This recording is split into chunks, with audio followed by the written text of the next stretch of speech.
포항 강진과 제천 밀양 화재를 겪으면서 각종 재난에 버틸 수 있는 건축 기술에 대한 국민적 관심이 높아졌는데요. 우리나라 건설 기술의 최전방을 담당하는 출연연이 있습니다. 바로 한국건설기술연구원입니다. 네, 오늘 창구인에서는 한국건설기술연구원 신임 원장으로 취임한 한승원 원장과 함께 얘기 나눠보겠습니다. 어서 오세요. 안녕하세요. 네, 먼저 한국건설기술연구원 어떤 곳인지 자세하게 소개 부탁드릴게요.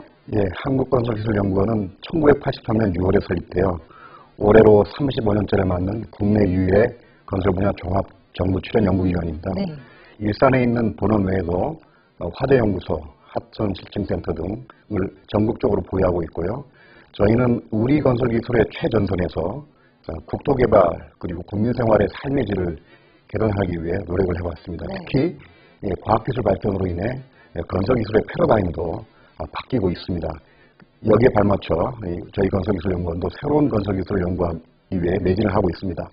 즉 과거에는 건설기술이 어떤 건물을 짓거나 네. 시설물을 만드는 데 고민을 했다면 최근에는 화재나 노후화, 재난 안전, 그리고 4차 산업에 대응할 수 있는 스마트시티 분야까지 다양한 융합기술을 개발하기 위해 저희 건설기술연구원은 최선을 다하고 있습니다. 네, 그렇군요. 그러니까 건물을 올리는 기술이 중요한 게 아니라 건물을 어떻게 활용하는가도 여기 안에 포함이 되어 있는 것 같아요. 그렇습니다. 네. 지금 지난 1월에 취임하시고 석 달 정도 되셨는데 네. 그래도 이 석 달간에 많은 변화가 있었을 것 같습니다. 어떤 변화가 있었나요? 많은 변화가 있었습니다. 취임 후 2달 반 동안 보다 많은 사람을 만나는데 주력을 해왔습니다. 예. 특히 첨단 건설 분야의 일자리 창출을 위해 국토부 과기부와 건설벤처 창업을 위한 업무 협의도 그동안 진행을 해왔고요. 예. 건설업 내에서도 노조라든가 비정규직, 여성연구원, 그리고 네. 파견직 등 다양한 직종군이 있어서 다양한 목소리를 경청하기 위해 노력을 해왔고요. 그리고 4월 1일자로 저희 연구원 전체 조직 개편도 단행을 했는데 네. 기존에는 대학교 학과처럼 학제식으로 구분이 돼 있었다면 네. 이번에 개편된 내용은 연구 목적형으로 필요에 따라서 얼마든지 만들고 폐지할 수 있는 가변형 구조로 만들었고요. 그렇군요. 이 모든 게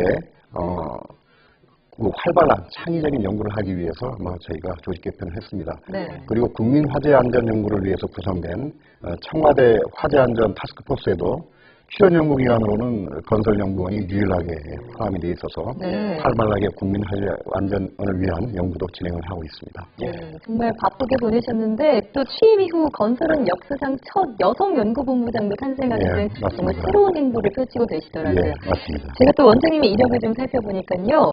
독특한 게 건설회사 또 국토교통부 공무원을 거쳐서 최근까지 교수로서도 연구 활동을 계속하셨더라고요. 맞습니다. 예. 이런 다양한 경험들이 업무에 얼마나 도움이 됐나요?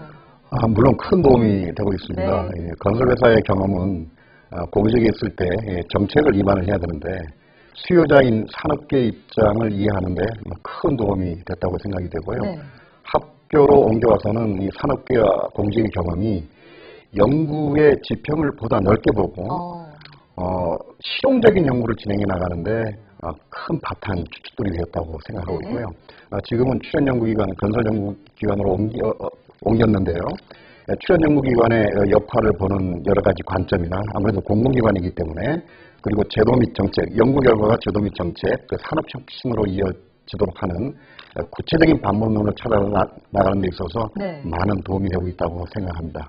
예, 그러니까 책이나 이론적으로 접근했던 방식에서 이제는 직접 연구원에서 실증적인 실험을 통해서 뭔가 눈으로 보이는 그런 성과들을 나타내실 텐데 네. 그래서 저희가 취임하시자마자 건설 산업을 이끌 10대 네. 신기술을 제시하셔서 어떤 기술들이 제시됐는지 화면으로 구성해봤습니다. 함께 보시죠.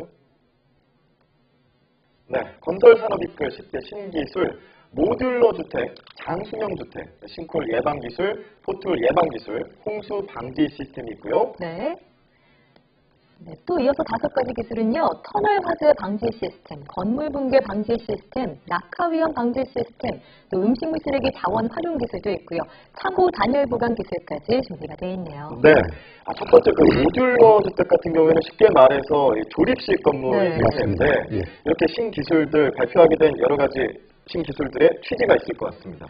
예, 아무래도 건설 분야 신기술을 통해서 건설 산업적인 측면은 물론 국민 생활에 그 도움이 되는 기술을 개발하고 예. 실용화하는 데 큰 목적이 있고요.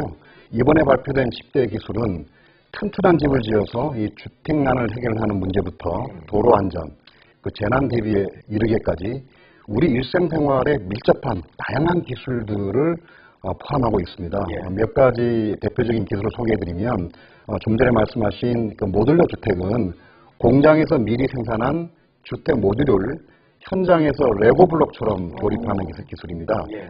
작년 말에 실제로 그 가양동 행복주택에서 네. 선을 보냈는데요. 공기는 절반 이상, 공사비도 절반 가까이 단축할 수 있기 때문에 건설 산업적인 측면에서 경제성 측면에서 큰 기대를 우리가 네, 기대하고 여기 있다. 단지도 조성하셨다고 실증 단지. 예, 실증 단지를 조성을 했습니다. 예. 그리고 국민 안전을 위한 부분은 도로가 지금 많이 패이지 않습니까? 네. 도로의 폐임을 방지하는 새로운 포장재료 기술. 그리고 몇 년 전부터 싱크홀 문제가 우리 사회에 크게 대두됐는데요. 네. 싱크홀을 빠르게 탐지하거나 예방하는 어. 기술도 포함되어 있고요. 그리고 건물 붕괴 시에 드론을 띄워서 생존한 사람이 어느 곳에 있다. 이 위치를 저희가 추적하고 인명을 빠른 시간에 구조하는 기술도 작년에 실증을 해서 성공을 했습니다. 예. 그리고 산비탈에서 이 낙하물들이 흘러내리면 위험하지 않습니까? 이런 부분들을 치우는 로봇. 그리고 이 외에도 음식 쓰레기가 좀 있지 않습니까? 네. 음식 쓰레기를 자원화하는 그런 연구까지 매우 국민 생활에 밀접한 기술들이 이번에 발표에 포함이 됐습니다. 네, 정말 이 10대 기술 하나하나가 다 중요한데 최근에 또 이 건설에 주목받는 이유 중 하나가요. 바로 안전에 대한 국민적인 관심 때문일 겁니다. 네. 제천 밀양 화재 사건도 있었고요. 경주포항 지진 이후에 이 재난에도 우리 집을 안전하고 우리의 안전을 보장해 줄 수 있는 그런 건축 기술, 국민적 관심이 참 높은데요.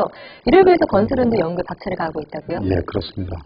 국민 여러분께서 불안감이 많이 있을 걸로 네. 알고 있습니다. 앞서 말씀드린 사항과 같이 국민의 안전한 삶에 직접적으로 관련되어 있는 각종 재난재해, 안전과 관련된 이슈에 집중하는 것이 정부 추진기관의 가장 기본적인 사명이라고 생각하고 있습니다. 예를 들어 최근 그 화재 문제가 많이 발생되고 있는데요. 우리 건설기술연구원은 좀 전에 말씀드렸듯이 청와대가 주재하는 범부처 화재안전 타스크포스에 참여하게 되면서 네. 지난 2월부터 본격적으로 활동에 들어갔습니다. 예를 들면 현재 5층 이하 건축물은 사각지대 건물이라고 해서 법적으로 네. 드라이비트를 쓸 수 있도록 돼 있어서 예. 이런 건물을 그대로 우리가 방치할 것이냐 아니면 보다 화재에 안전한 신기술들을 보급할 것이냐 네. 이런 문제에 대해서 지금 본격적으로 논의를 진행하고 있고요. 네. 예를 들면 지난 제천 화재 사고에서 문제가 됐던 게 그 드라이빗 네. 드라이빗 주위에 방화띠, 불연제 방화띠를 우리가 둘러싸게 되면 화재 확산도 방지시킬 수 있고요. 그리고 소방차가 와서 진화를 할 수 있는 소위 골든타임을 벌 수 있는 기술이 있습니다. 이런 부분들을 저희가 기존 건축물에 보강할 수 있는 그런 부분들도 연구를 하고 있고요. 네. 예. 그리고 터널 화재 사고도 간혹 일어나고 있는데 터널에서 화재가 발생 시에 원격적으로 소방호수를 조절을 하면서 예. 바로 직시에 진화를 할 수 있는 기술도 저희가 성공을 했습니다. 네. 그리고 이런 그 기술들이 일상생활에서 바로 적용될 수 있도록 정책과 제도 그리고 관련 부처와의 협의도 병행해서 추진을 하고 있습니다. 예, 그렇군요. 지금 말씀하셨던 게 바로 정책과 제도를 관련 부처와 협의해 나가겠다. 그렇습니다. 그리고 지금 한국건설기술연구원에서 하는 건설기술과 관련된 연구의 중추적인 기능을 하고 계신데 앞으로 그 국내 건설 산업에서 중요한 점, 개선되어야 될 점 이런 것들은 충분히 있을 것 같습니다. 생각하신 것들이. 예, 많은 문제가 있는데요. 예. 무엇보다도 글로벌 경쟁력을 키우는 것이 가장 급선무라고 생각을 하고 있습니다. 네. 국내 건설 산업의 그 시공 능력은 전 세계적으로 정평이 나 있습니다. 그렇지만 이 엔지니어링 분야, 특히 이 설계 경영력은 선진국에 비해 뒤처지고 있는 것이 사실입니다. 네. 그렇군요. 우리 연구원에서는 매년 이 건설 산업의 글로벌 경쟁력 순위를 조사해서 발표하고 있는데요. 예. 우리나라는 이 설계 경쟁력이 떨어짐으로써 작년에는 3단계가 하락한 이 9위에 머물렀습니다.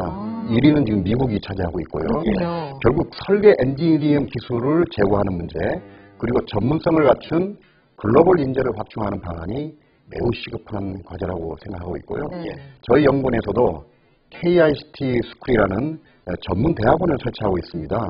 이 대학원을 통해서 글로벌 인재 양성에 나서고 있고요. 앞으로도 이 건설 분야에 우수한 기술 인력이 지속적으로 유입될 수 있도록 최선을 다해 나가겠습니다. 네, 지금 글로벌 경쟁력을 강화하기 위한 목표도 말씀을 해주셨는데 또 임기 내에 이루고 싶은 목표가 있다면요? 예, 많이 있습니다. 네. 많이 있는데요. 앞서 말씀드렸다시피 현재 건설 기술의 패러다임이 크게 변화하고 있습니다.